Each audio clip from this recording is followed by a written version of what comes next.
Over to you, Gerard.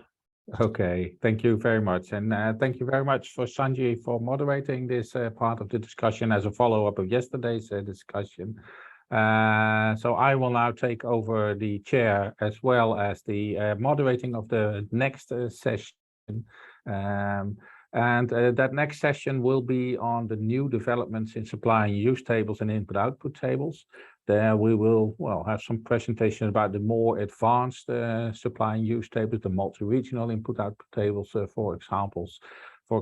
And in this session, we have 3 presentations for you. The first one will be by Norihiko, Ali, and Colin from the OECD, who will, get us up to speed with what's happening at the OECD with the trade and value added. Martin Weiss and Ricardo from Eurostat will address the Eurostat efforts in this area. And the last presentation is by Bo Weidema from the Aalborg University in Denmark. And with this session, well, we like to give you some more information about more recent developments in supply and use tables and input-output tables. Before the coffee break, we have 2 presentations with also some room for questions and discussion. Then we have a coffee break, and after the coffee break, we will continue with a presentation by Bo, and also there will be plenty of room for questions and discussion. So I now hand over the floor to our first presenters from the OECD. I'm not sure who is going to start. I think, Noriko, you're going to start? Yes. So, are you hearing okay? Yeah, we can hear you and we can see your presentation. Okay, thank you. So, thank you for this opportunity to speak in this workshop. We are happy to share our experience in developing the harmonized national supply and use tables and input-output table for our OECD trading value-added project. So for next 15 minutes, I will quickly go through the methodology. So let me go to the next one. So at the OECD, we use this harmonized input-output system and the global input-output system for many policy areas. Because of the globalization, there are many interesting sectoral approach and the global approach for environment, trade, and value added. And there are many other applications you can imagine.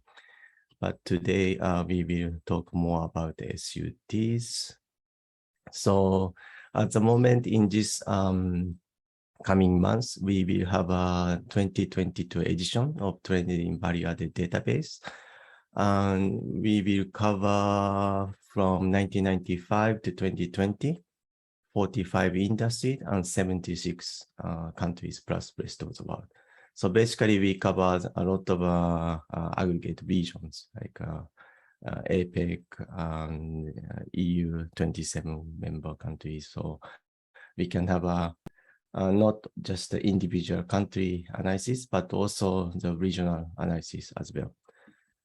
So if you look at the coverage of ECE members that I get from the website. So for the GDP, it covers really good for most part of the region. By definition by UNSD M49 regions from North America to Western Asia. And the one, maybe the limitation is about the Central Asia part.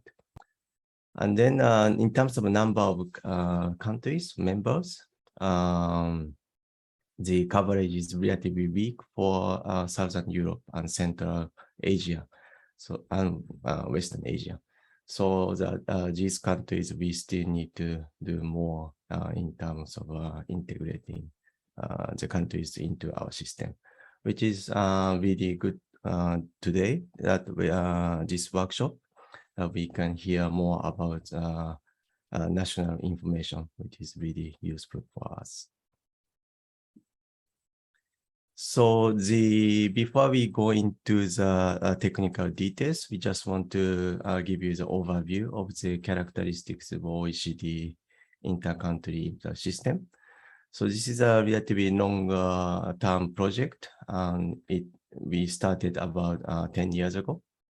And then we keep adding new countries and more detailed industry structures. And then basically all countries' information such as GDP, value added, those are harmonized across countries. If the supply and use tables and input of tables from national agencies are in the old format, we convert to the latest numbers. So that's, we call it benchmark to national accounts.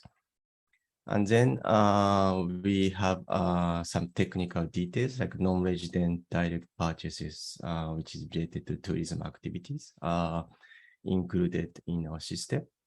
And also we have farm heterogeneity within manufacturing for China, Mexico, so that we can cover the differences of the processing type manufacturing activities for those two large manufacturing countries. And then we distribute the international margins, and we try to harmonize across countries so that all countries value added should not be left out in the system. And of course, we do need to adjust the imports and we export in the system as well. Okay, so this is a schematic diagram for this input-output system. So it is, of course, similar to the national input-output or national use table, but there are some conceptual differences between the national perspective national accounts and this global account. So, but in our current system, we believe that all the national numbers should be extracted if we aggregate certain part of the global input up system. The difficult part is like a taxes-less subsidies part, because some of the taxes can be paid by non-resident industry and household. So those should be taken into account. Okay, so this is a development flow of TIVA in this ICIO intercountry IO system. So of course, we first need to collect all the information of the data from national countries sources. So I said 76 countries, but actually we do need to collect more countries. Like if it's national accounts, it's more than 200 countries. Trade statistics, more than 160 countries. So basically, we also try to capture the good picture of the rest of the world economy. And then after we harmonize the constraints for the national SUTs, we try to rescale the national data. And then balance again based on the rescaled SUTs and connect them together with the bilateral tourism goods and services. And then finally, we derive the international use table and we convert to the international input-out system. Okay, so this is a list of the minimum requirement for the first step. So we basically get the data from national accounts, mainly from UN data, official country national accounts, data from mid-1990s to the latest year. And then we get not on all the variables, but mainly for the GDP and its components in expenditure, income, output approaches. And then, of course, we need national supply, use, and input tables in any price format, any fiscal year, calendar year. We get all the information. And for the minimum requirement, we think that we need to have at least 2 years in full period, which is 26 years for the moment. But of course, more information is welcome for improving the quality. And then for the goods, basically we can get information for most countries as 6-digit HS, but of course we get more information if needed other than complete database. And the service data is about 30 to 40 EVOPS category data required to run the system. Yeah. So, but as I said, if we don't have the data, but still we try to integrate these 76 countries for 26 years. So if we don't have the good data, we have to build the data ourselves. So then what we have to do is to estimate the time series current price, supply and use tables, and then convert the calendar year data from the fiscal year information if it's only available in fiscal year. And then we have to convert the other national accounts format if it's not published in 2008 SNA format. And sometimes there are data gaps in some details like direct purchases and the goods and service trade part. So those are the things we have to do. And then we scale the supply and use tables. For these use tables, we are not only balancing the data in supply and use at purchase prices, but also basic prices. And of course, when we need to split, we need to have a domestic table, import table, import duty, value-added tax, and other direct taxes. So, and those margins tables are also numerically estimated within our system. So it's about 13 different margin tables are numerically estimated. And the bilateral trade is we balance at around 34 goods products and 40 service products in the system.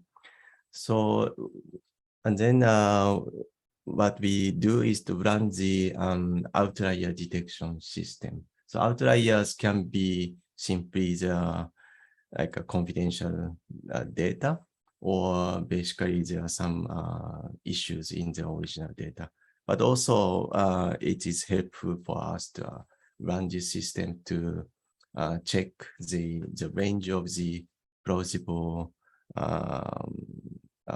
the result of our rescale data, so that this can be useful to check the balanced result at the end.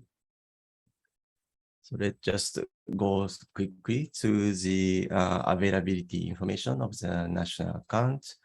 So for most countries, we can get the information in 2008 SNA format. But for the recent years, it is still, we see missing information for direct purchases from balance of payment or national accounts, so that we have to fill the gaps of those years. And then supply and use tables are more available compared to symmetric input table, especially for the recent years. Symmetric input table are usually available every 5 years, or not all annual data available for most countries. And this is bilateral trade data. So again, the recent years, we still need to fill the gaps if he wants to include the latest year information, for example, 2020 for the moment. Okay. And then every time we do this process, we have to first understand what is the format of the national data, and it is a little bit difficult experience, because the international manual says countries are suggested to estimate in this way suggested to develop different components, but in different countries have a different practice, different history. So we have to understand those. And then, of course, for most of the target countries, we make direct contacts to confirm the different format for supply use and the different component of the national accounts. Okay, so for the ideal format, I won't talk detail today because the slides will be available from the website. So just wants to highlight only the key messages we want to deliver is that we need to have import CIF for the supply table for sure to balance. But at the end, we want to connect them together with the other countries' export so that this CIF and the origin countries' FOB value should be harmonized so that we do need to adjust the CIF and FOB. And of course, with domestic transportation shift for adjustment on import side and export sides are numerically estimated in our system. So this is relatively ideal case. If the imports are available in the this format, it would be ideal, like creating the direct purchases, CI FOB adjustment, imports in FOB, and that would be a good format for us to process in a further step. For the use table, there are again different types of the data available from national sources. And this is relatively ideal case where we can get the direct purchase upload by resident in import side, and for the export side, it should be separated from the export column in FOB. And then we will make rescaling with SNA. This yellow bit is rescale constraint for with national accounts for both supply and use tables. And then we have to sometimes split sectors and aggregate sectors in different ways, so that at the end we will have a 75 product in CPA, 75 industry in ISIC 4 format. We actually prefer CPA rather than CPC because in many countries we cannot get the official supply tables, so that it is easier for us to manage the diagonal supply structure, so that the at the 2-digit level, CPA and ISIC are same, so that is easier for us to manage. So that's why we chose a CPA rather than CPC. And then it's almost the end. So at the end, when we have a use table at purchase prices, we decompose to different components. Of course, numerically, we cannot really go through the different margin structure by hand. And then, of course, we have to do interpolation and extrapolation, depends on the availability of the data sources. And then we will try to answer the frequently requested items, like more countries, more industry breakdown, and time series. So this is a system we have now to to develop our trading value-added product. And this year we have 10 more countries in our system. So thank you very much. Okay, thank you very much, Norihiko, for this very interesting presentation on the work you do on the OECD and on the TIVA. Can you please stop sharing your screen? Thank you. With that, well, without further ado, just move on to the presentation by Martin Weiss and Ricardo Lobato from Eurostat, who will shortly brief us upon the work they're doing at the Eurostat and European Commission on, I think it's a similar approach, but with slightly differences, I guess. And the project is called Figaro. I always forget what Figaro stands for, but I'm sure you will tell us in one of the first slides.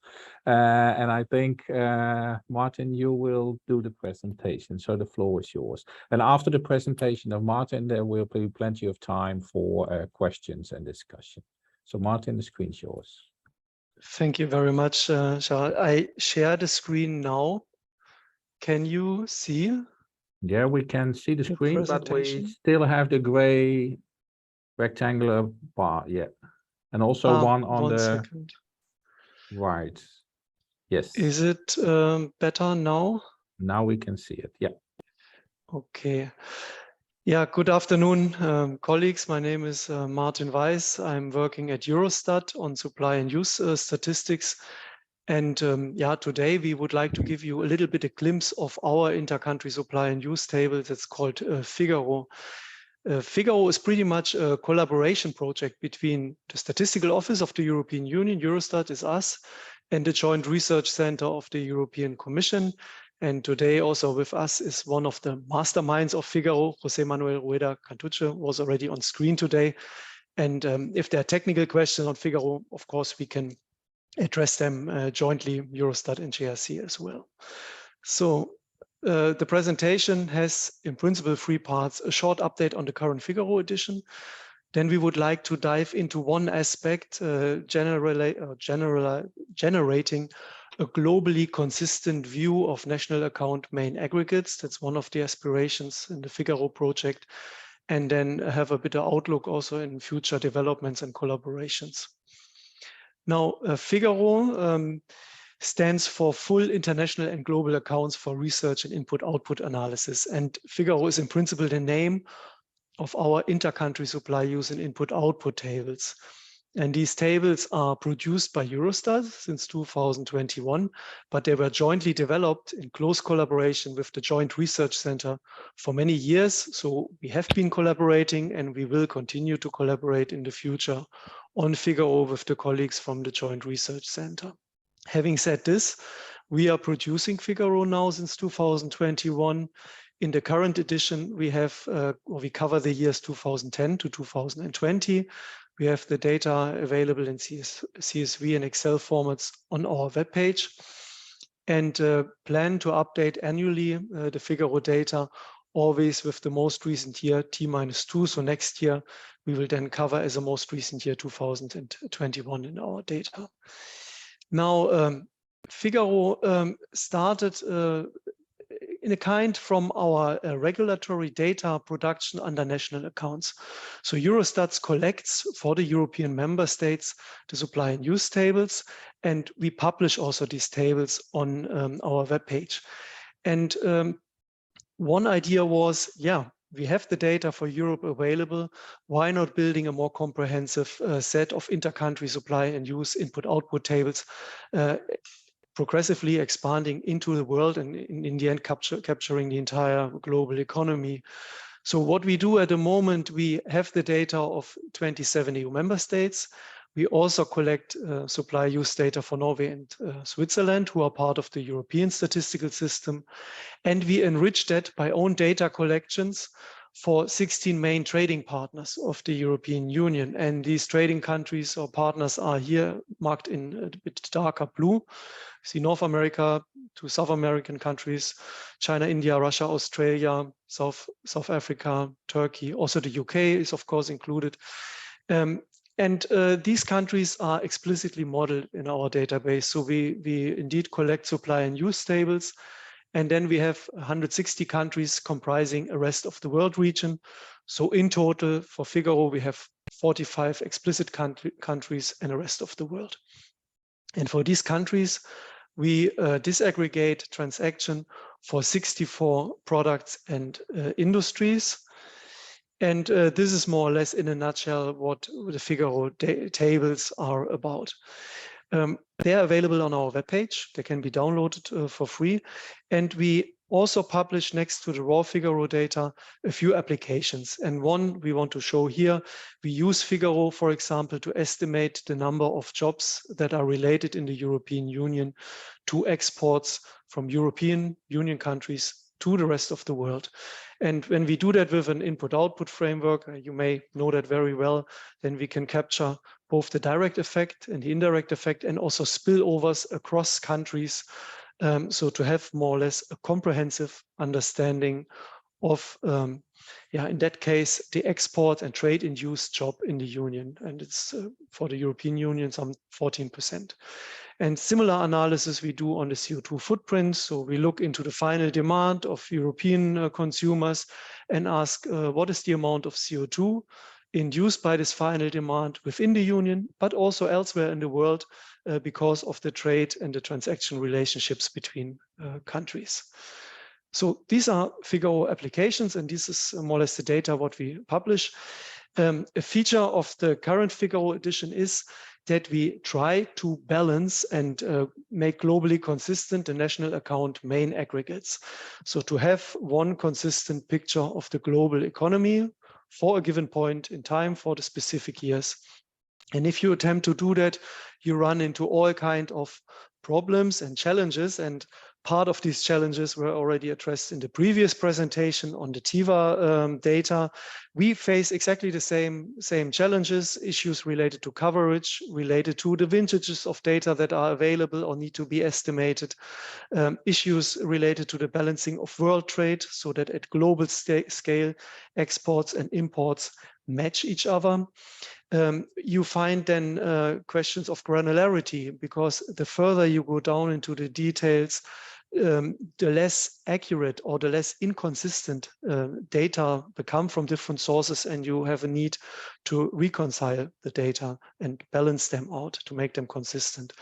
And the ideal way to do that is indeed the input-output framework, because we have here the main activities of the economy captured all in a table in a way. You have the value creation in the first sector, you have the income creation, and then you have the expenditure of income on the right side. So that's the ideal way to create a consistent view on the national account main aggregates.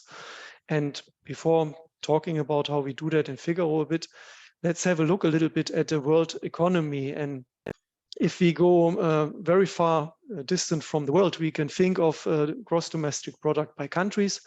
We can add that up to sum up something like a global GDP, just as we would sum up the population of countries and would end up with the global population.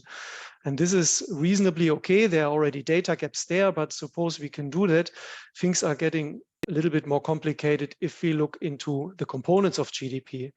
And we can look here on the expenditure side, where GDP is made up of the final consumption expenditure, the gross capital formation, plus the export minus the imports. And when we try to collect data for these items at global scale, we see already that things do not match very well anymore. And we have the need to balance the trade flows so that the import and exports of goods match each other. The trade of services should match. And if we do that, and if we adapt then these figures here for individual countries, we would also come to a situation that we would need to adapt the other GDP components in order still to have the total fixed. And this is in principle the whole challenge when generating a globally consistent national account main aggregate pictures, to leave the parent components, in that case GDP, as a given, and adapt the child components to the extent that you achieve a balanced, globally consistent view. And if we do that here on the expenditure side, we then have GDP, let's say, is taken. We take from the countries additional information, for example, on taxes and subsidies on products, and we have maybe available information on the output, and we can then derive the gross value added, for example, and the intermediate consumption. So with that, we would fix already the production side, and on the income side, we can then go even a step further and say, okay, gross value added is fixed, great. Let's now look into the compensation of employees, and let's look into the operating surplus and try to make these consistent with The parent figure in that case would be the gross value added. So this is fine. That would be good. Then we have it done and kind of a consistent picture at a country level. But we are still not at a supply and use framework because we need the breakdown into products in economic sectors. And that's where the information from the countries and the country supply and use tables are very handy because they provide us the principal structure of the supply-use relationships, which can then be benchmarked against the newly adapted and reconciled totals on output, intermediate consumption, and so on. So this is in principle the workflow of balancing, or not balancing, but making consistent the national account main aggregates in a supply and use framework. And having said that, also the underlying supply and use tables provide more or less information on the ultimate granularity that we can achieve within the system of national accounts in this exercise. Now, looking back or coming back a little bit to Figaro, what we have done in our current edition, we have actually an external, a balanced view on the global trade in goods and services. We have a world GDP consistent for 205 countries, and this is mirrored then by the supply and use tables that we have explicitly for the 45 countries, where the main aggregates in these tables add up and are consistent with the global view. And the structure of these supply and use tables are adapted to this global view by advanced or a bit an adapted RAS methodology, which adjusts the components in the supply and use framework by proportional adjustment. And there's a methodology paper in the pipeline at the moment where we explain the Figaro approach in a little bit in more detail. Now, Figaro, we capture more or less 99% of the world population. We capture a little bit more of the world GDP, but there are also gaps, and these relate to a few countries. We do not have data for North Korea, Syria, and a few other countries captured in our data. That's still a little bit an empty spot, but the missing data are relatively small compared to the overall global total. Now, in the next slide, we have two slides briefly outlining what we actually do in Figaro, and that's pretty much in line what I've just addressed. So we collect the SUTs for 45 countries, we concatenate them and convert the currencies to euro. We then estimate wherever this is needed missing GDPs, and then we start with the approach to make GDP and the components consistent. And in the Figaro case, we start with the output and income approaches. We move then to the expenditure side, fixing the main components, including the balance of trade in goods and services, go then into the final consumption expenditure, disaggregated in government, household, and PISH, and then also the disaggregation of gross capital formation into fixed capital and inventories and valuables. With that, we can then look into the breakdown for the 64 categories. For that, again, the SUTRAS methodology is applied in order to make the SUT consistent with the totals taken from the national accounts. We fix direct purchases abroad, where we create a consistent view so that the direct purchases abroad for the 46 countries and the rest of the world region match with the purchases of non-residents in the domestic economy, so that we have there also a balanced view. And finally, we look into the rest of the world aggregates, which we again in a stepwise approach establish and fix.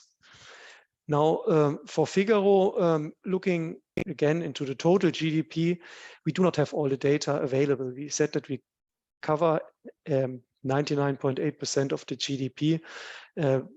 But some of these numbers are estimates for the most recent year. We estimate roughly 6.5–7% of GDP figures based on previous year data, assuming similar trends, for example, in economic development in the countries in order to fill these data gaps.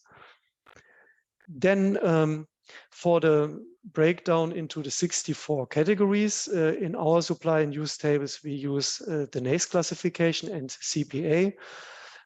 For most European country, the breakdown is available. For the non-European country, we do in manual labor, adjusting the categorizations of these tables to match the NACE breakdown.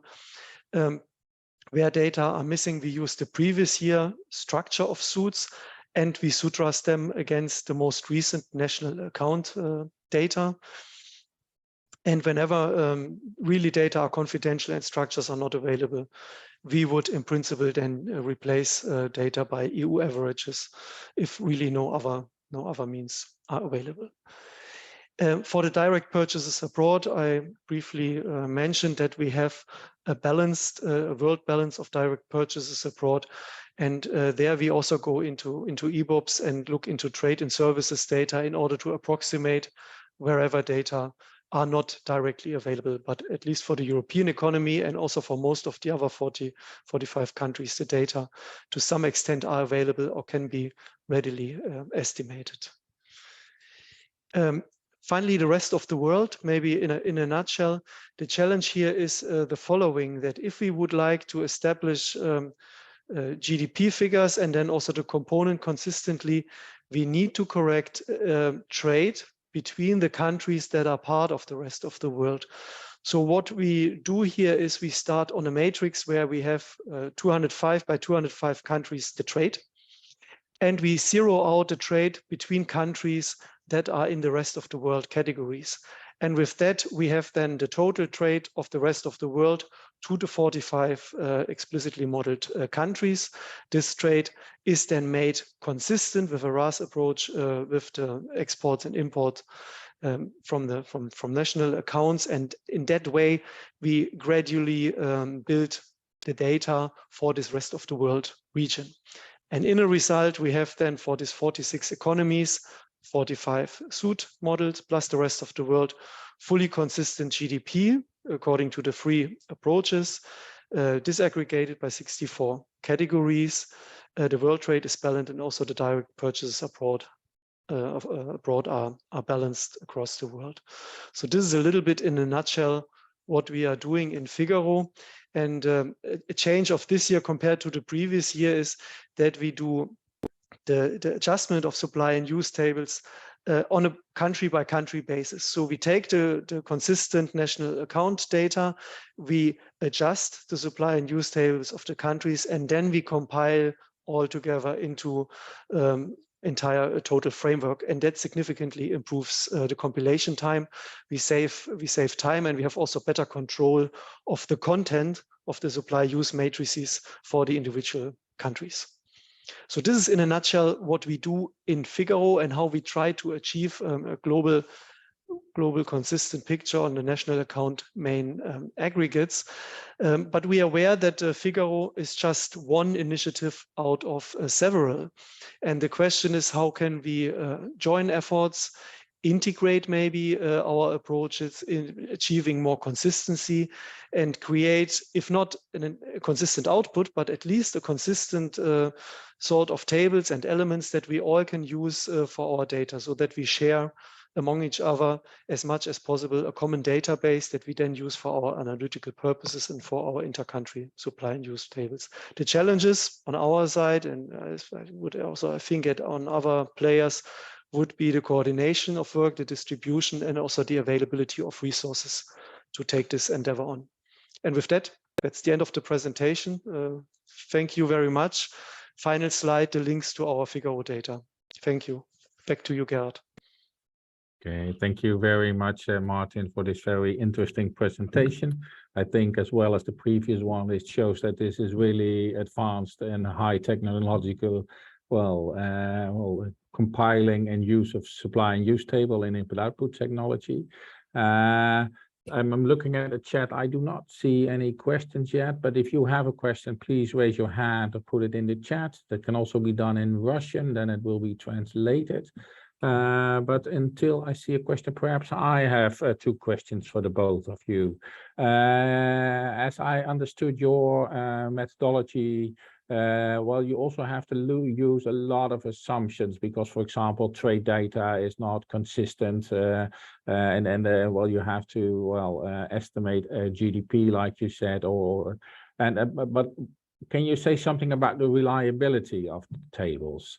So that would be my first question. And the second question, and I can also imagine that many of the attendees have that question. I think we're all impressed about the work that has been done, but how can it help countries which are still at the early stages of compiling supply and use tables and input-output tables?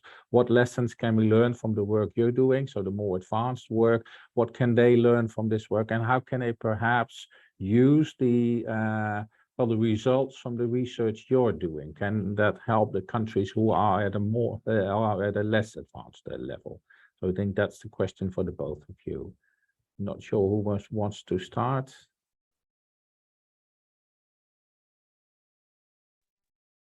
I can start. Sure. Okay. So thank you for the comments. So for the reliability, we think that closer to national accounts, our data is reliable. For example, industry aggregate, import CIF, closer to the end, for example, export and import excluding the re-export data, import FOB, basic prices, those are relatively less reliant, I think. In terms of our country collaboration, we are welcome to discuss more with countries so that we try to keep our data input in easy format so that we can sometimes share with countries like, for example, national accounts and the SUTs, those are in Excel format rather than complex program like R or SQL system. So we try to modularize by country. So when we have an extra project with additional countries, we try to work with countries for that part. And of course, our numbers are always estimated based on the official numbers, so that we try to keep the official numbers as much as possible, but sometimes we have to communicate to have a different opinions on the input data. Okay, thank you, Enrico. Martin. Yeah, I will try to attempt to answer, but maybe also Jose Manuel from the JRC could communicate as a long-time developer and mastermind behind Figaro. So let's say on the reliability, we have two takes. First of all, data quality assurance procedure. We have visualization tools where we check that indeed the balancing processes work well, that the benchmark and the consistencies are achieved by the final output, finally produced Figaro tables. Now, how accurate are the data regarding the actual national accounts? We collect always the most recent national accounts data. We benchmark the SUTs of the country to this most recent data. So that means that we also adapt European supply and use table in order to meet these national accounts data. But of course, if we have a global consistent picture, that means we must make changes in order to balance out global figures, and that incurs some modification. We think these are minor and do not change the substance of the data, but they are needed. Now, what lessons can be learned? I'm aware that our data is relatively aggregate when it comes to smaller countries. We have only 45 large countries covered here, but nevertheless, Figaro can serve as a benchmark to check plausibility of certain data. That would be maybe one way where other countries can benefit, but maybe Jose Manuel could shed a little bit more light to these two questions. Okay, thank you, Martin. I see Jose online. Jose. Yes, thank you.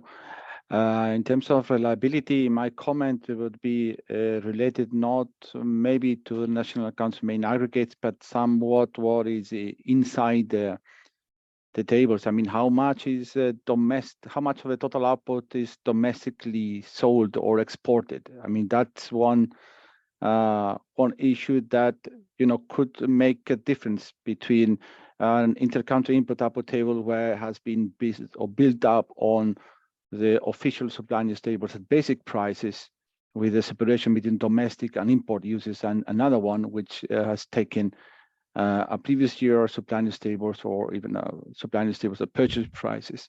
So that it's, you know, at global level, at macroeconomic level, I think all initiatives, I mean, you know, they are very close in terms of national accounts. That is not a problem. Problem may arise in all these initiatives is when you come into how often, how much, let's say, official, let's say, supply news tables at basic prices with domestic and import uses, etc.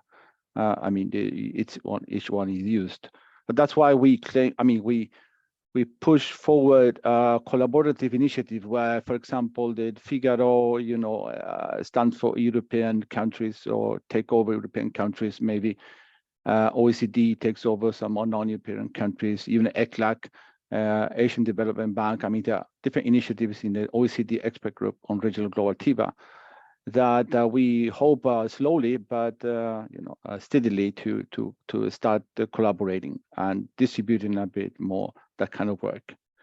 In terms of lessons learned, I think that, well, lessons learned, you know, in all the compilations of a national supply news tables that we've made in the European countries, we have applied different methodological approaches like sutras or generalized RAS, etc., that could well be seen as estimates against which, as Martin said, the countries could compare, or maybe to balancing, like, you know, this meeting has shown, supply news table. So that could be one of the lessons learned to be learned from these initiatives. Okay, thank you very much, Jose. With that, I'm going to conclude the discussion on these two presentations. I'd like to thank both presenters, of course, for presenting this work to the special session. I think the lesson learned indeed that we can see this information also as a benchmark. Well, as we still have one presentation to go. That will be after the break. There will be a presentation by Bo Weidema from the Aalborg University. We'll talk about Axiobase, which is also a multi-country input-output table. And then there's also some room for discussion. So let's take the opportunity to also use that to ask the questions any of the attendees might have. And I would like now to go for a break, but I see Tihomira appearing on my screen. Tihomira. No, thank you. It's just to confirm what you said. I see Francisco would like to take the floor, so we could start with you, Francisco, just immediately after the coffee break. Okay. Thank you. Is that okay with you, Francisco? Thank you very much. Okay. Good morning, good evening, or good night. Francisco, we propose now to have a coffee break and then take you after the coffee break. Okay. Yes? Yes, of course. Okay. Thank So you. we now have Thank a you. short break. I think we resume at 14:05. So please be back in time, and then we start with the last presentation in this session. And again, welcome back, everybody. Well, we now enter the final part of this session on input-output tables, so the new developments. Well, it's my pleasure to introduce Bo Weidema from the Aalborg University of Denmark. Well, he will, well, in the previous presentations, we had an insights into Figaro and what the OECD does with the TIVA. And, well, I think you're going to get us up to date what's happening in the Axiobase. So, Bo, the floor is yours. Thank you very much.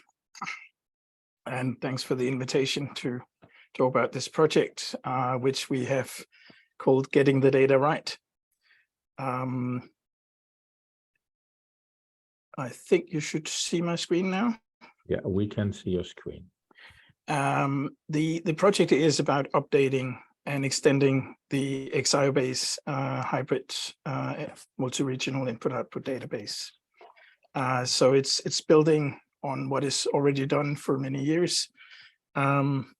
So what I am going to shortly introduce is the current state of XIOBase, and then what the objective of our project is to improve this over the next coming years.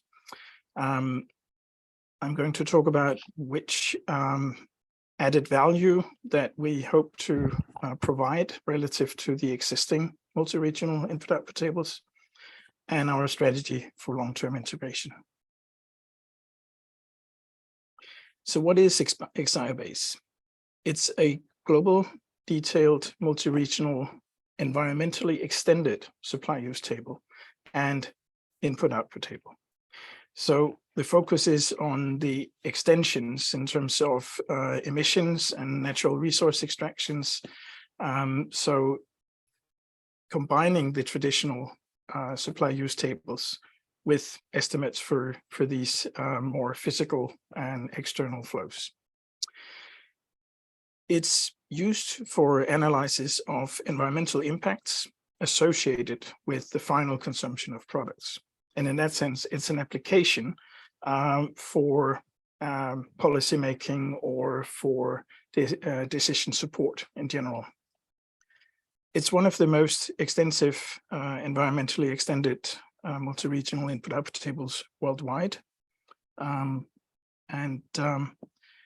current state of the XIOBase is that it's in third generation and exists in two versions. One is a monetary version, which is consistent with your macroeconomic accounts, and a hybrid mixed unit version, so both in physical and in monetary units. The current level of detail is 163 industries and 200 products. And the geographical detail is 43 countries and 5 rest of the world regions. The period covered is 1995 to 2011. There are extrapolations up to 2015 in the monetary version, and also an extension to 214 countries based on trade data and other macroeconomic data. The version that we are going to update is the hybrid mixed unit version, which we are currently preparing for publication for the year 2016. The project partners of the new project is Aalborg University, CML Leiden, 20 LCA Consultants, and Cicero in Oslo.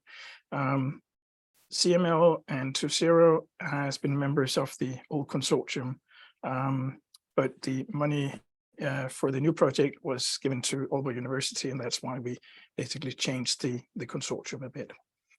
The duration of the project is 4 years, and the budget is 5.5 million euros.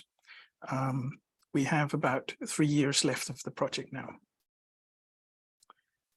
The main objectives of the new project is to provide algorithms for continuous updating to the most recent year possible. So that includes scraping and obtaining information from national statistical agencies and other statistical data sources.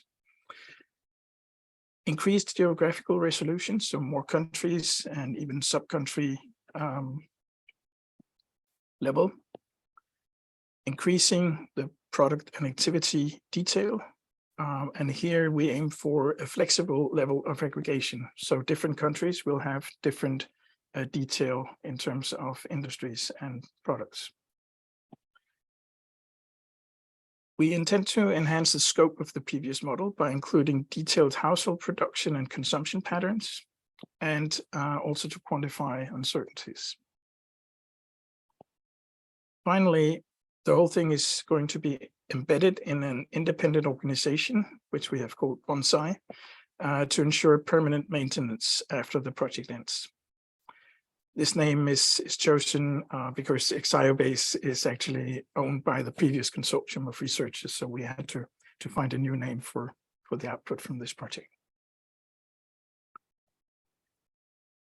The added value that we hope to provide with this project here, at the level of supply use tables, it is that we will have both monetary and physical property layers, with simultaneous balancing.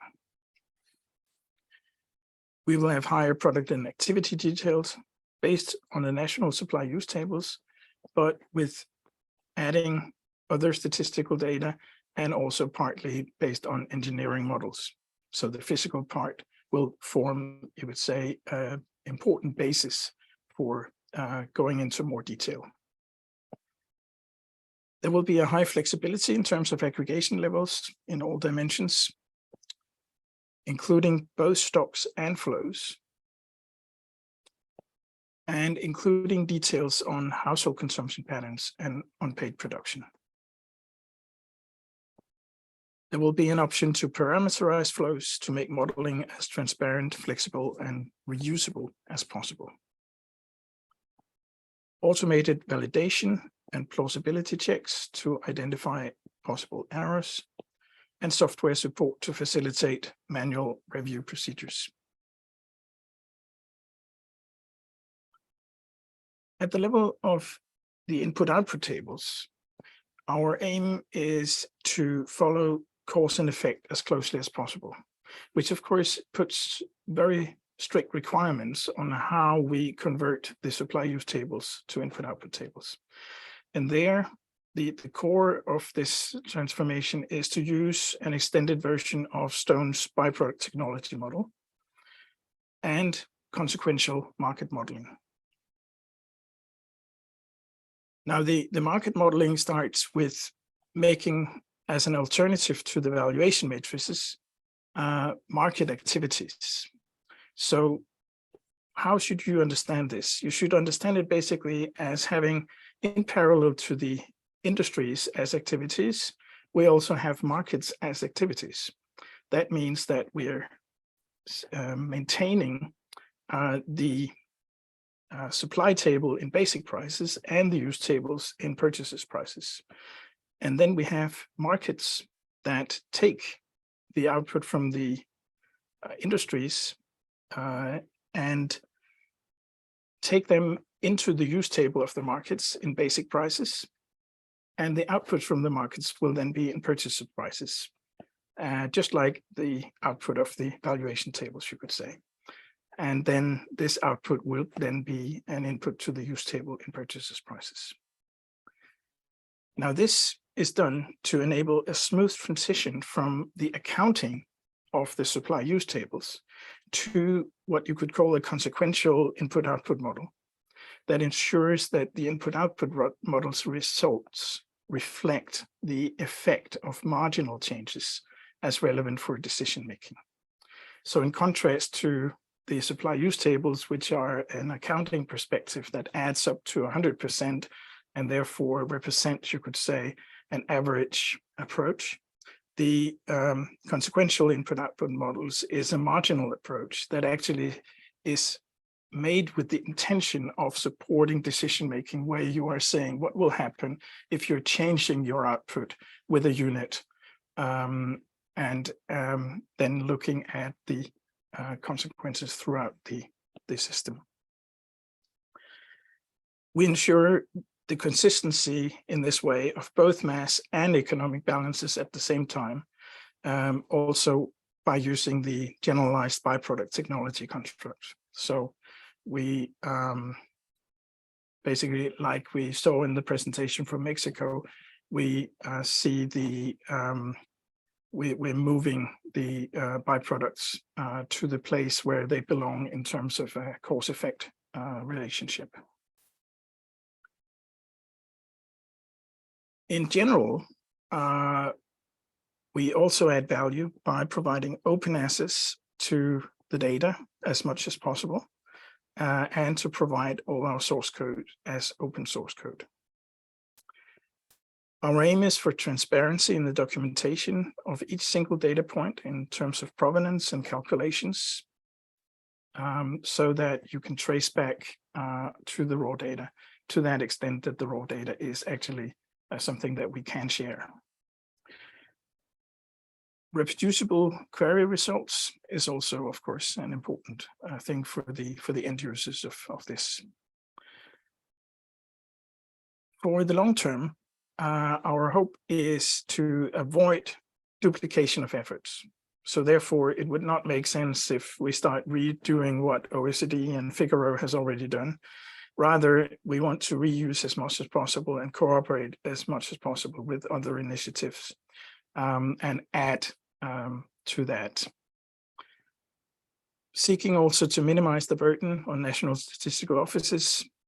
We don't put any requirements for standard formats, while we do request additional detail as far as possible compared to the levels of detail in current input-output tables. We then introduce automated procedures to facilitate the annual updating. We seek a long-term collaboration with mutual benefits, both in terms of advocacy and support for open data policies, and also a collaborative educational network. So we look very much forward to see what is possible to achieve together. Thank you for your attention.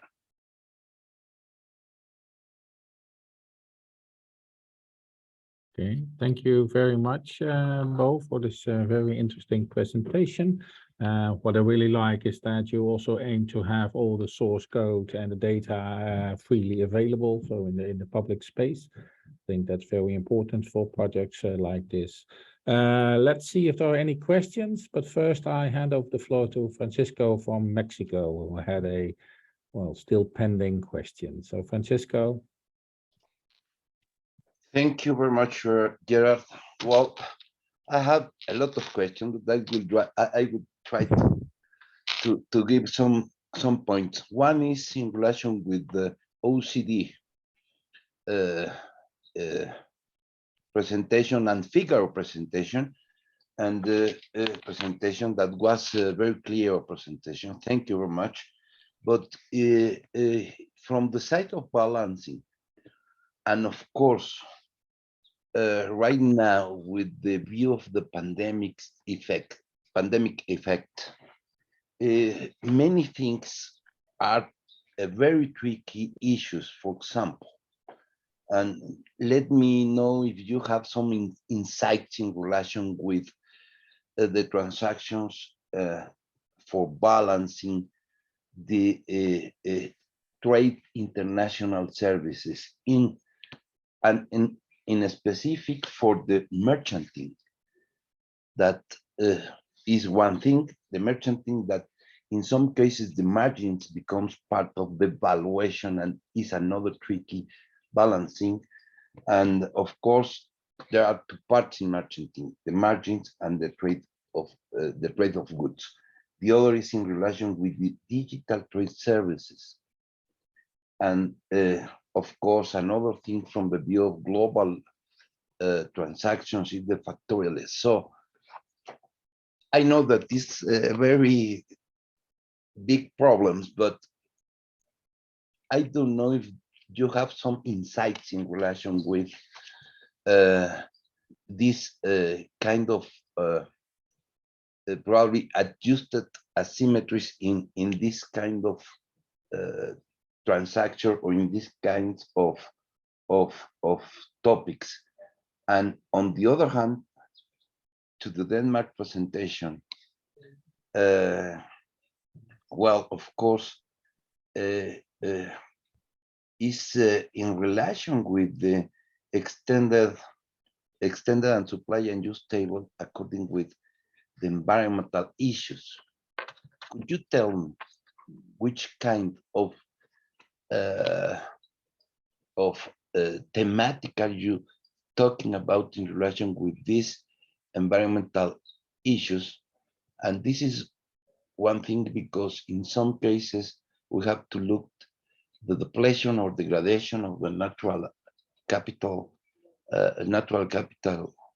views, and on the other is in relation with the ecosystem services that give some specific provisions for some sectors like pollination, for example. I don't know. Thank you very much, Gerard, and this was my views and my questions. Okay, thank you very much, Francisco, for your intervention. I think I turn to you, Bo, first for the last question Francisco addressed. So what's actually the extended part? Can you elaborate a bit more on that? And then I move to Martin and Norishiko for the other question on. Yes, so Bo. We can't hear you. The project that we have currently funding for focuses on climate. So climate extensions, basically everything that has to do with climate. So that's primarily the carbon and nitrogen cycles, and also to some extent the biodiversity comes in there as part of the picture because of the land use changes. But the database that we're building up can be extended, of course, and we hope very much to do that also with the other environmental issues as well. There is also work ongoing in other contexts with the issues that you mentioned about ecosystem services, and we're again trying to cooperate as much as possible with the other projects so that we can integrate that in the overall database in the longer term.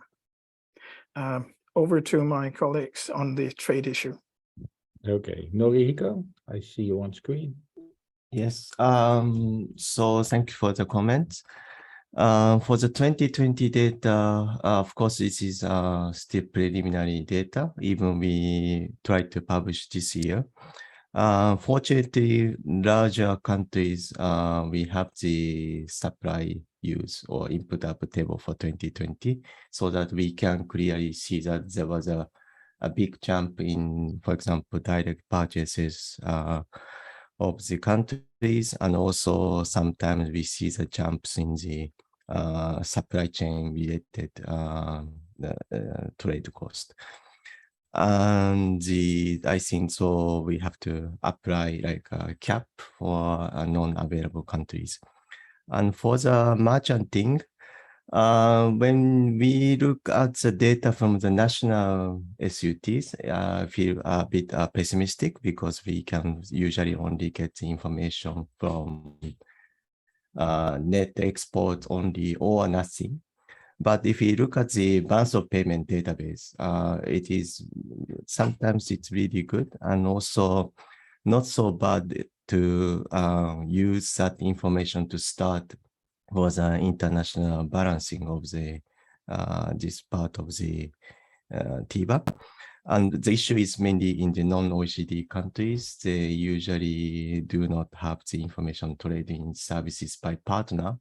So that there are a lot of, I think, technical assistant demand to fill the gaps of the TISP partner database. So I think that future, we would really like to see the improvement in there. Thank you. Okay, thank you, Noriko. Martin. Yeah, maybe a very brief approach, and then I would hand over to Jose Manuel, who knows much better the methodology in detail. So in the supply use tables, we follow the approach from national accounts, so merchanting is considered there. But what we also model that explicitly, because we need to understand the trading partners when we compile supply and use. And in order to get the trading partners, you need a trade balance from trade statistics, and there typically, since we do not have a physical flow for merchanting between the let's say the principal and the goods floating to the customer, we do not, my understanding, we do not have that covered in the trade statistics, and we have estimation techniques to somewhat get a hold on that. But Jose Manuel maybe can correct and add. Okay, Jose. Thank you, Martin. Regarding merchanting and also goods and abroad for processing, we do ask member states whether they do have even a lump sum figure of how much of the trade is processing services or merchanting. Sometimes they do have some split by products, or even they know the region or area where they sell the services. It's not quite often, but what we did in the past, not in the last release, but we did in the past, is when we scrutinized bilateral trade and see the geographical distribution of trade, we took into account all these values to take that into account. To have or fine tune the geographical distribution of the trade figures. That is where in the Figaro tables they are used. Actually, we have in the pipeline, maybe for the next release, to internally produce Figaro tables without those corrections. So in order to measure better value chains, then maybe not to make those adjustments that they do in national accounts. But that is experimental. Just to see how different the TIVA indicators, for example, if we do not do, these adjustments for trade statistics to make it consistent with national accounts. And then for 2020 data, we had a look at the Netherlands, I think Czech Republic, maybe Slovakia, that they had already some real input-output tables of 2020, supply tables. At levels there were falls in macroeconomic magnitudes, of course, but we didn't spot too many structural changes. Maybe it's too early for talking about that, and the approach was pretty much conservative, and then we just used structures where we know it, and then the sutras to make an educated guess. In the case of Figaro, since every year there will be a new release, we hope that in 2 years, since we will have the real 2020 tables for the EU countries provided in due time, then we will live with estimates for a couple of years, and then we will make produce the real Figaro tables for 2020. Thank you. Okay, thank you, Jose. I see no further questions or wishes to take the floor in the chat. So let me finalize this session with, conclude this with one question from my side. I think the work you are all doing, the three of you, is very important because it also has, policy applications. For example, if you look at footprints, that is what this data is really needed for. What kind of other policy applications do you see arising from the work you're doing?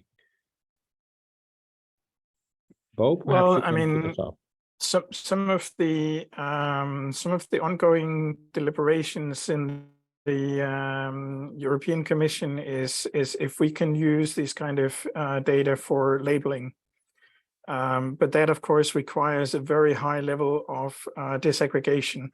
And the exciting thing is, of course, how can we combine that very detailed data that does exist for many industrial sectors with the input-output framework, which is really, from my perspectives, essential in order to ensure completeness, in order to ensure consistency. So that is really the exciting challenge, to see how far can we get there in that integration.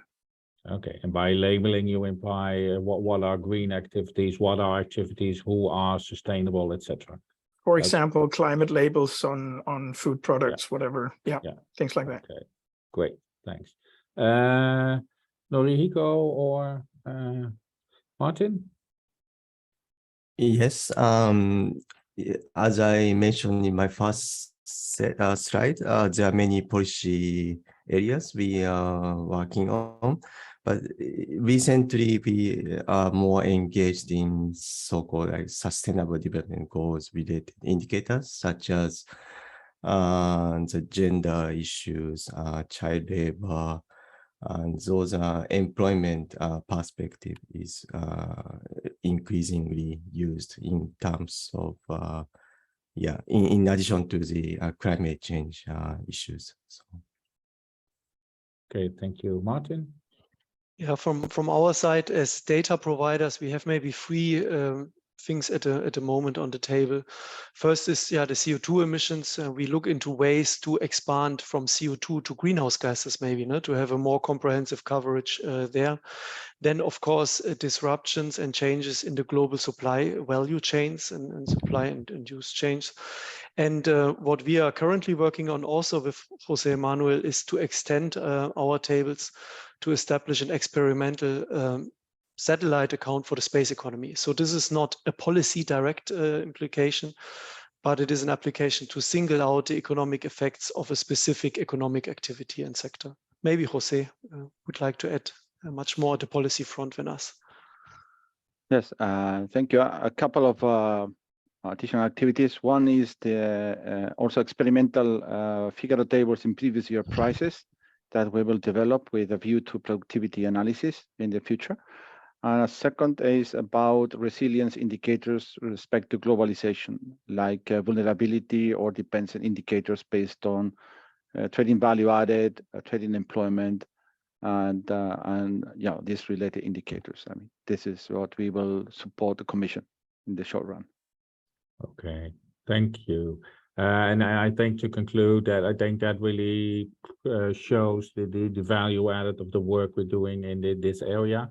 And you really need multi-regional, multi-country input-output tables to really see how the global economy is functioning and how, not only what's happening in your own economy is important, but also the relations you have with the rest of the world, especially if you look, for example, at like areas like pollution and all the other areas you mentioned.